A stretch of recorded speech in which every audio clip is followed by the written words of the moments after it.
In the present era, when everyone is obsessed with automating investments, optimizing returns down to every single percentage point, and ensuring that every dollar must work relentlessly, day and night, cash is often labeled as lazy, or as the choice of the uninformed, or as the refuge of those who are so afraid of risk that they dare not step into the market. But today, we will dismantle the misconception that investing 100% of one's capital fully invested is always the smartest strategy. We will explore the true power, the autonomy, and the enormous opportunities that come from holding a substantial amount of cash. Why can something that seems to be eroded by inflation day after day become the most powerful financial weapon an individual can possess? The compelling point here lies in a dangerous confusion between two concepts: efficiency on spreadsheets and power in real life. The entire financial advisory system today is optimized for spreadsheets. That means it targets average returns, long-term accumulation, and expectations based on statistics. In other words, everything looks perfect on paper. In a perfect mathematical model, holding cash is clearly considered a drag. Cash flow that does not generate returns is dead cash flow. But there is a truth that spreadsheets never account for human life, never unfolds according to perfect market cycles or predictable schedules. Reality is always far more chaotic than theory. Completely chaotic. Life-changing opportunities or major turning points never send an invitation a month in advance so that we can rearrange our investment portfolios. That never happens. Being fully invested in reality binds a person entirely to the pulse of the market. Cash is often mocked as a sign of fear. But if you look deeper into the nature of liquidity, it is in fact a loaded weapon waiting for the right target and the right moment to fire. Holding a large amount of cash is no different from accepting a guaranteed loss. That is a completely well-founded skepticism and also the common psychology of the vast majority of investors. But let us look at the lessons of history from market collapses such as the 2008 financial crisis or the global plunge of 2020 moments of extreme panic. In those moments of panic, opportunity cost is a double-edged sword. Normally, people focus solely on calculating the opportunity cost of holding cash, that is, the interest or dividends missed by not investing. But almost no one measures the opportunity cost of not having cash when the market is at its most chaotic. At such times, social media or forums also erupt with rallying cries like, "Buy the dip." This is a once-in-a-millennium opportunity. Be greedy when others are fearful. But the harsh truth is that most people cannot do anything at all. Their money is completely tied up in investments, fragmented and locked in place. More precisely, they are panicking, enduring losses, or worse, facing a margin call, meaning the brokerage forces them to liquidate assets to cover debt. How can one buy the dip on faith when there is not a single dollar of cash in hand? At that point, it becomes a double disaster for those without liquidity. To illustrate this, consider two investors. Let us call them Peter and Richard. Let us examine Peter first. Peter has $150,000, a fairly good amount of capital, very good. And in accordance with the standards of professional advisors, he invests 100% of this money in the market, leaving not a single dollar idle. Maximum optimization on the spreadsheet? Correct. But when the market crashes hard, his account evaporates, leaving only $90,000. At that very moment, a personal event occurs, perhaps a job loss or an accident, and Peter urgently needs $30,000 in cash. What is the result? He is forced to grit his teeth and sell at a loss at the worst possible moment in the market. A decision born out of desperation, not strategy. Pure desperation. The $30,000 worth of assets that he reluctantly sells could have recovered and reached $120,000 just 5 years later when the market turns around. Peter's total damage, including the direct loss at that moment and the massive recovery gains missed in the future, could easily amount to $80,000 to $100,000. An excessively high price simply because he lacked liquidity at one critical moment. And on the other side of the story, we have Richard. Richard also has capital, but he decides to keep $50,000 in cash, an action that traditional financial advisors would likely constantly ridicule as overly cautious, overly conservative. Something like, oh, why let money sit there doing nothing like that? When the personal event occurs, Richard handles the situation extremely smoothly with that very cash reserve. He does not need to touch his investment portfolio, which is burning red. That means he has time to breathe. Not being forced to liquidate allows that portfolio time to recover, and beyond merely defending himself, Richard even uses an additional $20,000 of his cash to buy assets that are being sold off at dirt cheap prices from people like Peter. What is the result? After a few years, that additional portion of assets triples, even quadruples in value. If we connect this to the bigger picture, the story of Peter and Richard demonstrates a financial theorem that spreadsheets often overlook. Losing 8% in returns each year due to inflation eroding purchasing power, for example, about $8,000 on $100,000 of capital, is in fact nothing at all. It is not worth worrying about. It is completely meaningless compared to an investor missing the opportunity to buy assets at a 50% discount, an opportunity that may appear only once in an entire decade. Inflation erodes wealth gradually, but a lack of liquidity during a crisis can wipe out a third of a fortune in the blink of an eye. It is true that losing 8% to inflation is not as frightening as missing a 50% market drop. Another aspect indicates that cash is not only a tool to protect a portfolio, but it also changes the entire quality of life, the psychological state, and the way a person makes daily decisions. It is precisely the psychological dimension of cash that no mathematical formula or Excel spreadsheet can measure.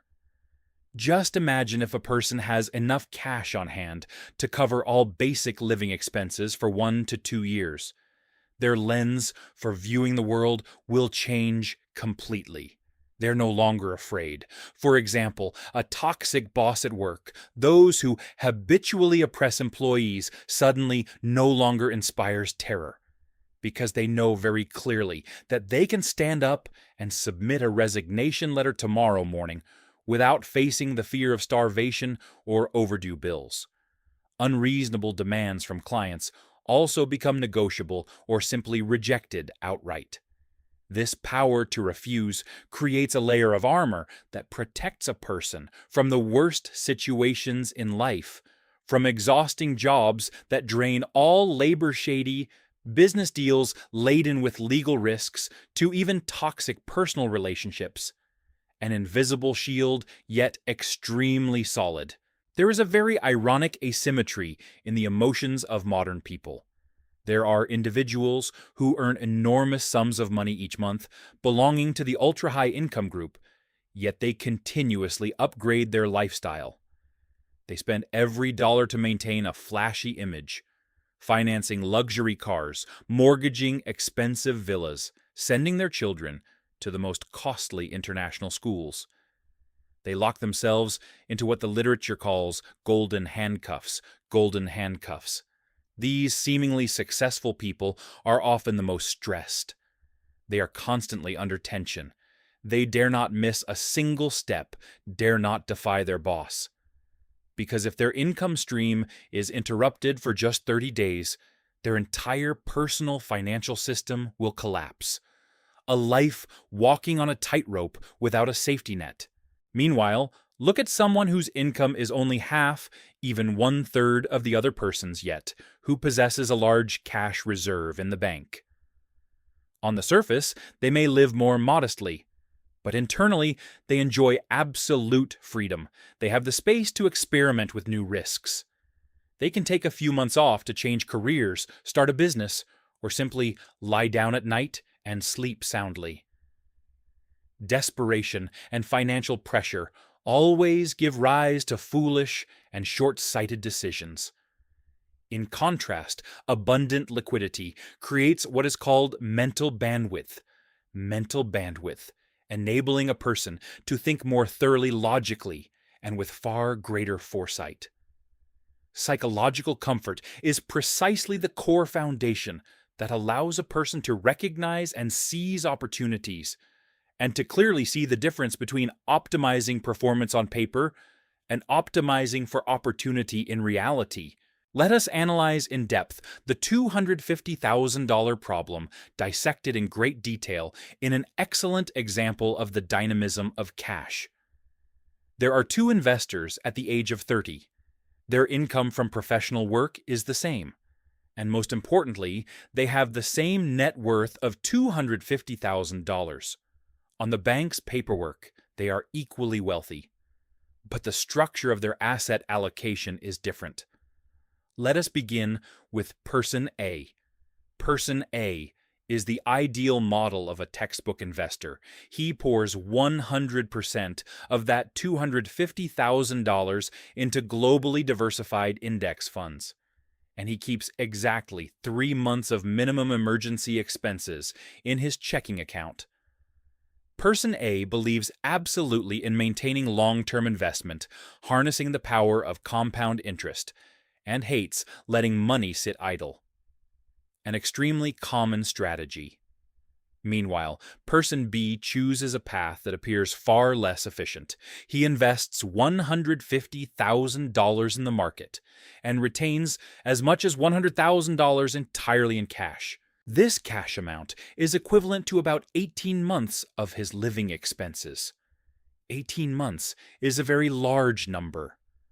Person B fully recognizes that this money will be eroded somewhat by inflation each year, but he accepts that fee in exchange for maximum flexibility. And Person B's flexibility is put to the test when an unexpected opportunity arrives about 6 months later. An old friend who has previously started a successful business is raising angel capital, that is very early stage funding for a startup, with strong growth, high customer retention, and an entry valuation for this $75,000 round that is extremely attractive. This is clearly not a blind gamble. It is a genuine business opportunity validated by data. Both Person A and Person B receive an invitation to participate in this funding round. How the two react and their internal psychological struggle is the crux of the story. Person A reviews the profile and really likes the opportunity. The growth potential is enormous, but unfortunately all of his assets are entirely in stocks. And unfortunately at that time, the macro stock market had just gone through a 15% correction. If Person A wanted to withdraw $75,000 to invest in the startup, he would be forced to sell part of his index fund portfolio. He would have to realize a loss. Selling at that moment would mean turning a paper loss into a real loss in his account. The human brain extremely dislikes accepting losses. Selling in a low price zone completely violates the principle of stay the course, do not attempt to time the market that he had set for himself. The psychological struggle begins to emerge. To avoid the pain of cutting losses, Person A starts to convince himself that this startup is riskier than he initially thought. He finds reasons to retreat. In the end, hesitation and psychological barriers cause him to miss the opportunity. A decision that is entirely rational from a behavioral psychology perspective. And what about Person B? Person B has none of those psychological burdens. He does not need to liquidate any assets that are being undervalued. He does not face the pressure of breaking his investment principles or recognizing any loss at all. Person B calmly reads the materials, analyzes the core business risks of the startup instead of worrying about the stock market. After careful evaluation, he leisurely signs off on transferring $75,000 from his $100,000 cash reserve.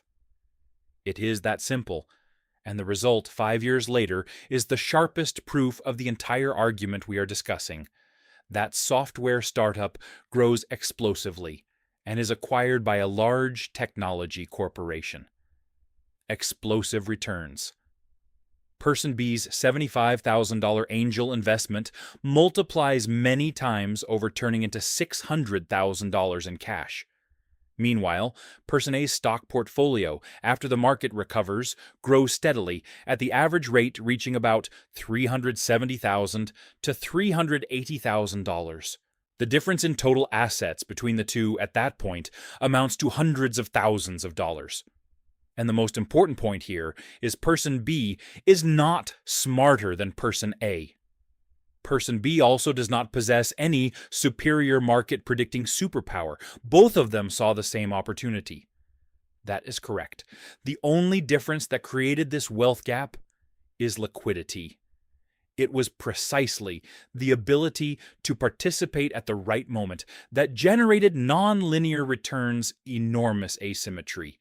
If we treat this as a simple subtraction problem holding $100,000 in cash, may have cost Person B about $15,000 in purchasing power after 5 years due to inflation at 3% per year.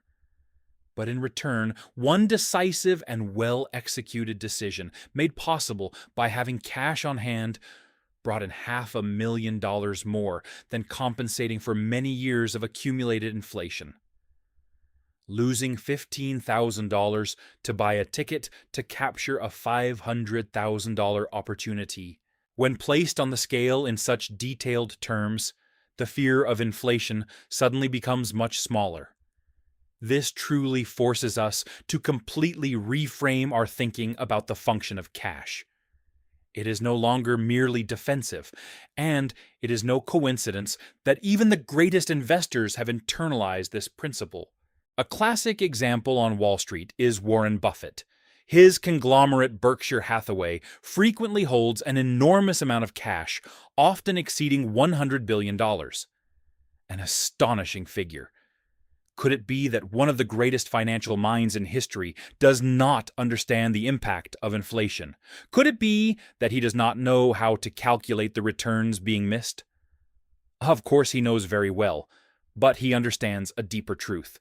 The most extraordinary bargains, iconic assets with immense value only appear on the market when everyone else has run out of liquidity and fallen into extreme panic. When there is blood in the streets. At precisely those moments, cash is not merely a defensive shield. It is the most powerful and ruthless offensive position.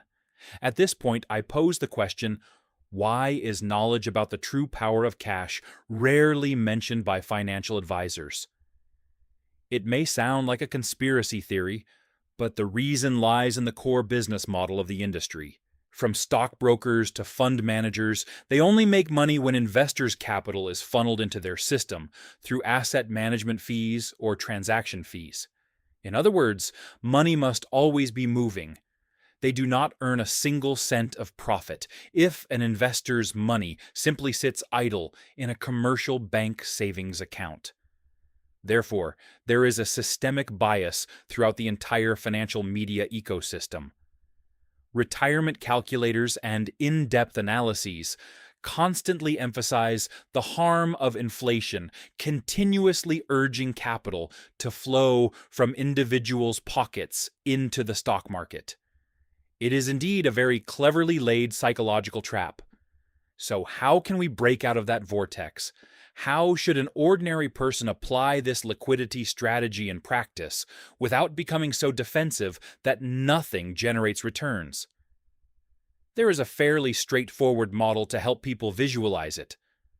Suppose a family's monthly living expenses are $4,000. To establish the power to refuse and achieve peace of mind, they need a reserve fund equivalent to 2 years of living expenses, that is 24 months multiplied by $4,000, equal to $96,000. $96,000 for peace of mind. After that, they add approximately $50,000 to what is called an opportunity fund. The opportunity fund is money kept ready, fully loaded, reserved exclusively to hunt for bargains when the market crashes or when there is an outstanding investment invitation like the startup example. In total, the liquidity target is to hold about $146,000 in cash. For many traditional financial experts, this number sounds insane and extremely inefficient. But as we have analyzed from the beginning until now, that is precisely the VIP ticket to enter the arena of major opportunities. And there is an extremely positive side effect that maintaining this cash reserve brings absolute calmness of mind when managing other assets. A person who holds $146,000 in cash can watch their stock portfolio decline by 30% or 40% without the slightest panic. In fact, they may even feel excited knowing that their opportunity fund is about to be deployed to shop for discounted assets. They will not fall into forced liquidation like Peter. In summary, today's overarching message is absolutely not an extreme piece of advice telling us to stop investing or withdraw all money from the stock market. Investing in risk assets remains an irreplaceable key to combating inflation and building wealth over the long term. However, the core message here is never place yourself in a position where you lose your power of choice. Owning many assets on paper is completely different from controlling the timing. When an investor puts 100% of their capital into the market, they are handing over the decision on timing to Mr. Market. And usually whatever event occurs, the market will determine the value of their assets. But when we maintain a sufficiently large and strategic amount of cash, we are the ones in control of our own game. This profound philosophy can be summarized through a lens from the options market. Cash, in essence, is the most perfect call option contract. An option contract grants the holder the right to act, but does not impose the obligation to do so. By holding cash, we are holding the right to buy any asset, solve any problem at any time we choose, without being forced to liquidate assets at the most unfavorable moments. We have choice. We have liquidity preparedness. A truly sharp and valuable shift in perspective is not that inflation is taking something away from us, but that lack of preparation is causing us to miss out on what could have been ours.